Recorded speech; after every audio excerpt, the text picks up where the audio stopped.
GT30 Pro, ito yung pambatong gaming phone ng Infinix ngayong taon. May shoulder triggers na rin sa wakas. And yes, ito na rin yung official tournament phone para sa MPL Philippines Season 16. So, kahit na hindi tayo pang MVP, palag-palag naman yung phone. MediaTek Dimensity 8350 Ultimate, AMOLED display, 144Hz refresh rate, 5,500 mAh battery, at may wireless charging na rin sa halagang 13,999 pesos. Pero hindi pa tapos kasi para sa mga unang bibili, meron pa silang i-offer na free gaming kit and additional 2K discount para makuha na lang natin to for just 11,999 pesos.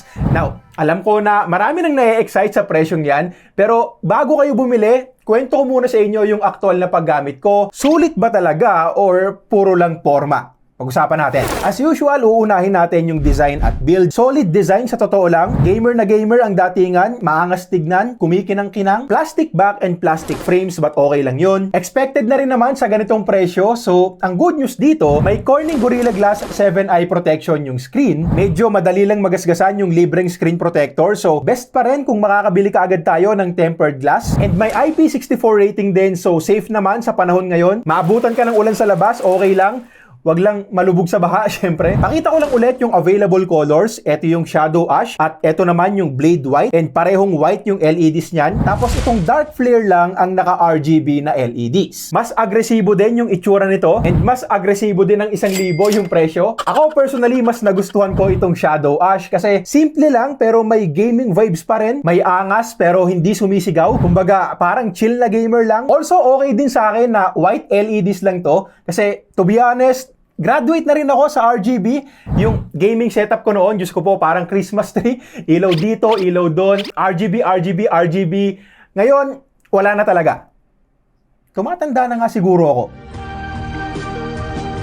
Kayo ba? Team RGB or Team White LED? Let me know sa comments, pero mapa white or RGB naman, big plus pa rin to sa design ng mismong phone. Kasi syempre, di ba, usually nakikita lang natin yan sa mga high-end gaming phones like ROG and Red Magic. So, nakakatuwa na meron din sa below 15K na presyo, tapos ang ganda pa ng pagkaka-implement nila. Actually, ang dami ring lighting effects na pwedeng pagpilian, and also pwede mo rin siyang gamitin as notification LEDs, parang glyph interface ng mga nating phones. Pwede siyang umilaw pag may nag-chat sa'yo, pag may tumawag sa'yo, pwede for charging, music, for Polax, and syempre for gaming. Personally, hindi ko siya nagagamit para sa mga ganyang bagay, lalo na for notifications. Alam nyo naman, sinubukan ko na rin talaga yan sa glyph interface ng mga nating phones noon. And sa kaso ko kasi, sanay na ako na nakatihaya yung phone. May chinat ako, sent, done, lapag. Pag nag-reply, since screen yung nakaharap sa akin, makikita ko na rin kaagad kung sino. Unlike kapag nakataob, makikita ko nga na may notification kasi umiilaw yung LEDs. But ang mangyayari nun, sisilipin ko pa rin yung screen para makita ko kung sino. And again, ako lang naman yun, depende pa rin yan sa tao, sa kanya-kanyang paggamit natin. At ang ending, plus pa rin sa Infinix na naglagay sila ng ganito. Gamitin mo man yan for notifications, pang forma, or sa mga students, pang flex sa classmates, tinamaan. Isa rin sa mga dahilan kung bakit maraming gamers ang interesado ay dahil dito sa GT triggers. Last year sa Infinix GT20 Pro, eto yung sinabi ko, kulang na lang talaga dito yung shoulder triggers. Magiging mas mabenta pa to kapag naglagay sila ng ganon sa next GT phones. At eto na nga, naglagay na sila ng shoulder triggers ngayon. Marami rin kasing nagre-request, so shoutout sa Infinix sa pakikinig sa community. Sana next na po natin yung software support. So eto na nga yung GT triggers. Pansin ko na very responsive naman. So far wala pa akong na-encounter na problema. Pwede nating gamitin sa lahat ng games pero best talaga to sa mga FPS games like Call of Duty Mobile. Ako sinet ko yung left trigger for crouch, right trigger para bumarel. So mas madali ko na lang siyang nagagawa ngayon. Also nakakatuwa kasi ang dami rin nating options dito. Kung iisa-isahin ko baka abutan tayo ng GT40 Pro. So pakita ko na lang tong isa, single press combo. Para siyang macro sa keyboards natin. Bale, magre-record ka ng multiple actions na pwede mong magawa sa isang pindot lang. Like for example, dito, ni-record ko yung jump sabay crouch. Tapos, sinet ko yan sa left trigger. So, sa isang pindot ko lang dito, ginagawa niya na yun pareho. Talon sabay slide. However, okay siya kung katuwaan lang or kung single player lang yung nilalaro mo. Kasi kung competitive gaming, pwede kang maban. Sobrang daya na rin kasi nun. Infinix mismo, naglagay na rin ng warning bago mo yan may enable. Tsaka syempre, nakakainis din kalaro yung mga ganyan. Minsan may nakalaban ako, patalon-talon, pa-slide-slide. That's ako syempre, kasi parang may keyboard tsaka mouse na gamit eh. O baka banu lang talaga ako? Di ko alam. Huwag kayo iiyak. Also, extra features pa sa Infinix, hindi nga lang din pala for gaming yan. Pwede rin natin gamitin for camera controls and for shortcuts. Meron tayong double tap tsaka long press sa dalawang triggers. Yung sa akin, sinet ko yung double tap para ma-enable yung do not disturb mode. Tapos yung long press naman para i-launch yung Mobile Legends. I know, isang tap lang din naman sa screen yung pag-launch ng Mobile Legends, pero para pag may nanonood sa likod mo, di ba? Ang angas mo ah! Usapang display naman tayo. Actually, sa specs pa lang, i-expect mo na rin yung magandang display. 6.8-inch AMOLED panel, 144Hz refresh rate, slightly higher than 1080p din yung screen resolution, 240Hz yung touch sampling rate, and 2160Hz yung instant touch sampling rate, 1600 nits yung typical brightness, and 4500 nits naman yung peak. Real world usage tayo. Nanood ako ng mga anime dito. Sa Netflix ako nanood and Full HD playback resolution tayo dyan, Widevine L1. Matingkad yung kulay and hindi siya yung sobrang tingkad. Pag tao yung pinapanood ko, okay din yung skin tones. Sa gaming yan, dyan ko nakita na medyo sinosobrahan nila ng konti yung tingkad. Pag gaming phone, usually ganyan talaga para daw mas immersive. So kung hindi nyo yan trip tulad ko, pwede nyo namang baguhin yung color settings at meron tayong 4 na options dyan. Yung dual speakers, malakas din and solid para sa less than 15k na price. Klaro yung mga dialogues and syempre, importante rin yung mga footsteps and gunshots pag naglalaro tayo ng mga FPS games. Tulong din kapag naka-dual speakers. Ginamit ko rin sa labas para subukan yung brightness. At well, medyo makulimlim nitong mga nakaraan. Pero kahit naman maaraw, visible display pa rin yan. Actually, pag indoors ko lang gamit, hindi ako lumalagpas ng 50% brightness. So, okay din tayo dyan. Sa screen refresh rate, syempre, very smooth looking display since up to 144Hz nga. But take note na most of the time, 120Hz lang din yung ibibigay nito sa atin sa home screen navigation, sa Facebook browsing. Para sa mga piling applications lang yung 144Hz. And also, by default, nakaset yan sa high settings. So yung sa akin, sinet ko sa auto switch. And mabilis lang din niyang bumababa from 120Hz to 60Hz para hindi gaanong matakaw sa battery. Tag mo dito yung tropa mong matakaw sa battery. Touch responsiveness, so far wala rin akong naging problema. Also, mataas nga rin pala yung instant touch sampling rate nila dito. And based sa na-research ko, more than enough na rin daw yan for competitive gaming. And bago tayo pumunta sa usapang performance, kwento ko lang saglit yung ilang mga bagay sa aktual na gamitan. Mabilis akong nakakapag-unlock gamit tong in-display fingerprint scanner. Wala tong support for eSIM, so physical SIM card yung gamit ko and okay naman yung signal, talk and text. Pumunta ako sa lugar na may 5G and unang speed test ko, ayaw gumana. Wala pala akong load. Wi-Fi connection, solid and stable din pag naglalaro ako. Pag nagtatype naman ako, haptic feedback ay okay lang. Hindi siya yung best sa ganitong price, hindi premium feels, but hindi na rin naman masama. Tapos video call sa Messenger, sinubukan ko rin. At malinaw naman yung parehong audio at video. Ka-video call mo na lang yung kulang. Okay, so far, pasado na to sa maraming aspeto. So, doon naman tayo sa inaabangan ng karamihan. Performance, gaming, thermals, at syempre, average FPS na rin sa mga sikat na games ngayon. Again, MediaTek Dimensity 8350 Ultimate yung chipset, hanggang 12 gigs yung RAM at hanggang 512 gigs naman yung internal storage. UFS 4.0 and LPDDR5X na rin. More than 1.4 million yung nakuha kong score sa Antutu benchmark. Mataas yan para sa asking price ng Infinix. And nangangahulugan lang din yan na mabilis at snappy yung mismong paggamit natin. Mabilis mag-open yung mga pang-araw-araw nating apps. Nakitaan ko lang ng konting stutters kapag may floating windows tayo.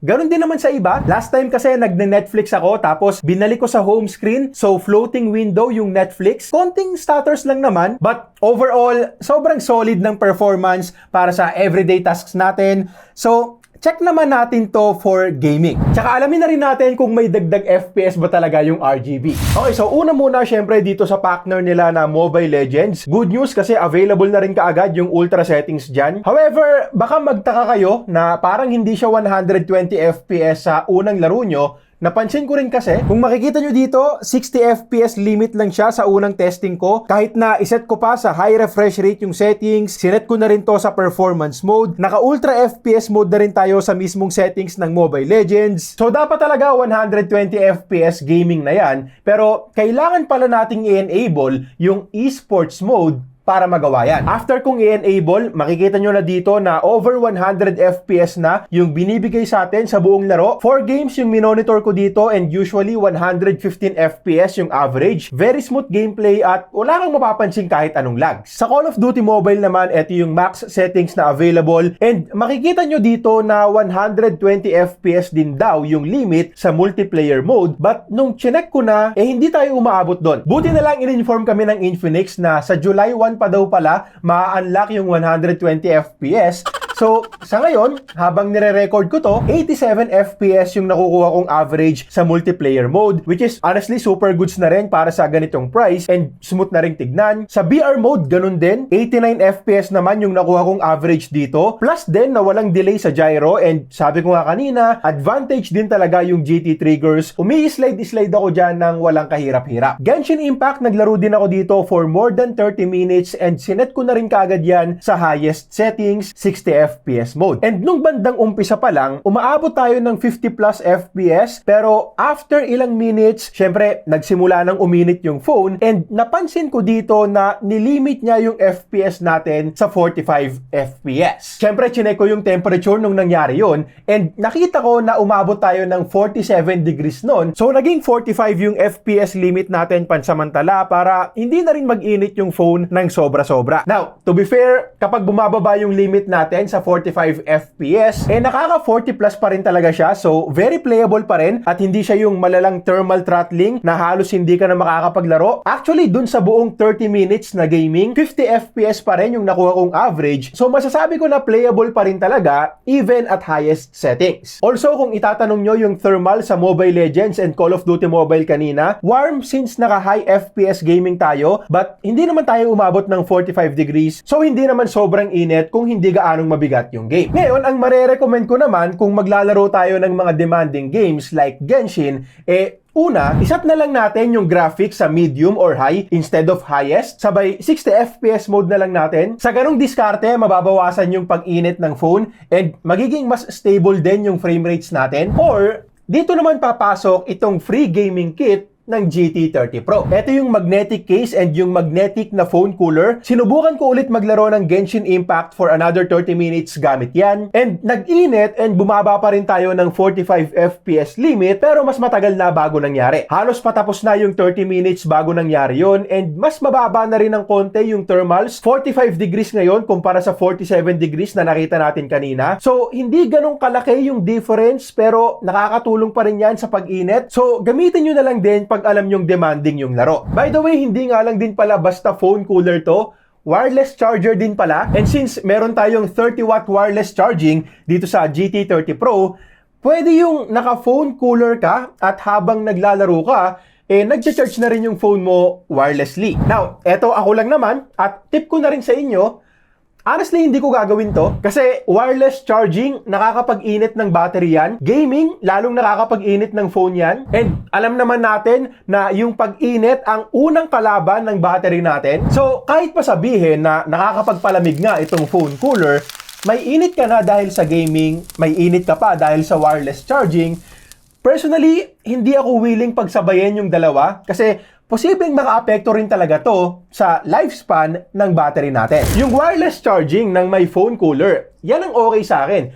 Wireless charging lang walang kasabay na gaming. Kasi okay din yung habang charging ka wirelessly, nakokontra ng phone cooler yung nage-generate na init nun. Parang yung diskarte sa wireless charging ng flagship phone na OnePlus 13. Sa battery naman, 5,500 mAh yung capacity, so mataas din kumpara sa standard 5,000 mAh ng karamihan. Nung nag-PC Mark battery test ako at auto refresh rate, more than 9 hours lang yung nakuha kong screen on time and mababa yan, lalo na para sa 5 5,500 mAh. So tinignan ko na lang din yung screen on time sa isang buong araw ng aktual na paggamit ko. Bale, social media, Netflix, nood sa YouTube, konting research at pumunta rin ako niyan sa isang event para sa anak ko. So naka-mobile data rin ako niyan, nag-take ako ng mga photos and videos, GPS kasi naka-grab kami, konting gaming na rin at eto yung nakuha kong screen on time. Almost 7 hours din na screen on time bago to bumaba ng 20%. Again, meron na rin tayong gaming niyan, nag-Mobile Legends and Call of Duty na rin ako. So definitely enough naman for a day of use. Hindi naman siya kasing sama nung resulta sa PCMark battery test. Para siyang resulta sa mga Red Magic phones, kung pinapanood nyo rin yung mga videos ko doon.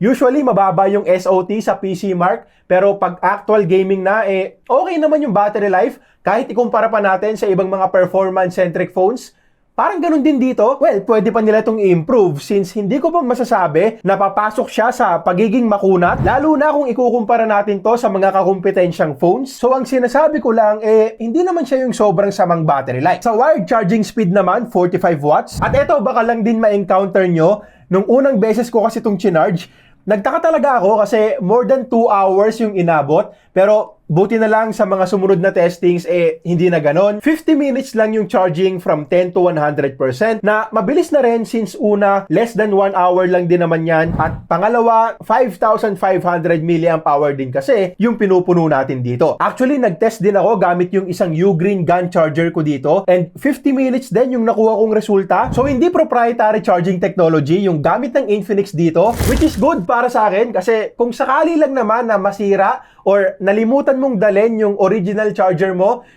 makakapag-charge ka pa rin ng mabilis gamit yung mga third-party chargers. Make sure lang na magandang klase syempre. Huwag na tayong gumamit ng mga kahina-hinalang charger sa tabi. Yung 30-watt wireless charging na pag-usapan na rin natin kanina and mention ko na lang din na bihira yung wireless charging sa ganitong category. Parang Infinix phones nga lang ang kadalasang meron. Reverse charging meron din to, wired tsaka wireless. Honestly, buong buhay ko, parang hindi ko pa talaga kinailangan gumamit ng ganyang feature.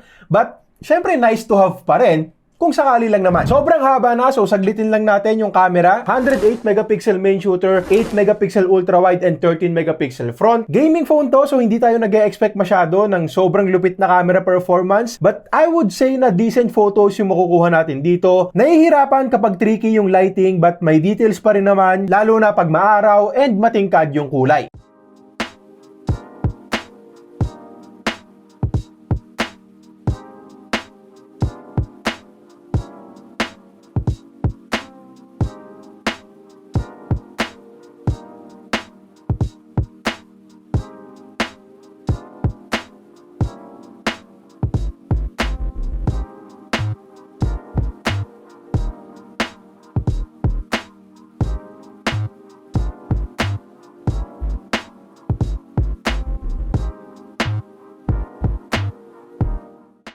Okay, so ito naman yung video quality gamit ng front-facing camera nitong Infinix GT30 Pro. Hanggang 4K 30fps tayo dito, tapos meron na ring EIS.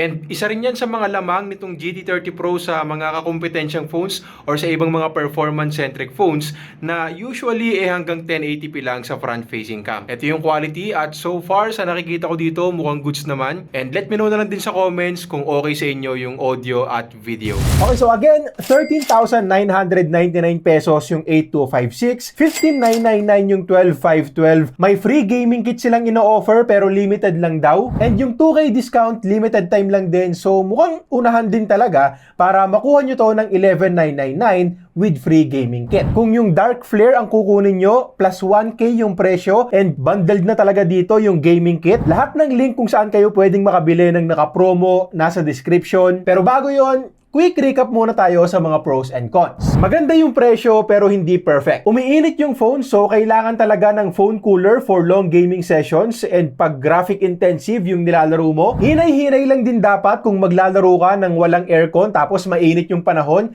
Malaki ang epekto ng room temperature sa pag-init ng phone natin. Battery life okay naman for a day of use tulad nga nung pinakita kong screen on time kanina. But definitely kailangan pa rin nilang i-improve at ma-optimize para makasabay sa mga kakompetensyang phones. And yung software support, for the price, okay naman yung 2 Android upgrades at 3 years na security patches na pangako nila dito. However, kung titignan natin yung mga dating Infinix phones na nasubukan natin, hindi talaga sila madalas magbigay ng updates. Bukod sa mga yan, Ang dami ng panalong bagay dito. Panalo yung performance, maganda yung display, naka-dual speakers, mabilis mag-charge, may wireless charging. Yung camera, papasa na rin kung makukuha nga natin to ng naka-promo. Malaki yung RAM tsaka storage. Imagine kung makuha mo nga yung 2K na discount, 13,999, naka 12,512 ka na. And syempre, plus din yung mga features na nilagay ng Infinix dito para sa mga gamers. GT triggers, unang-una yan. Nakalimutan ko ring sabihin kanina, but yes, meron pa rin tayong bypass charging dito. Yung RGB lighting and gaming aesthetics, syempre sama na rin yan. So yes, wala namang perfect, but kung titimbangin natin yung pros and cons,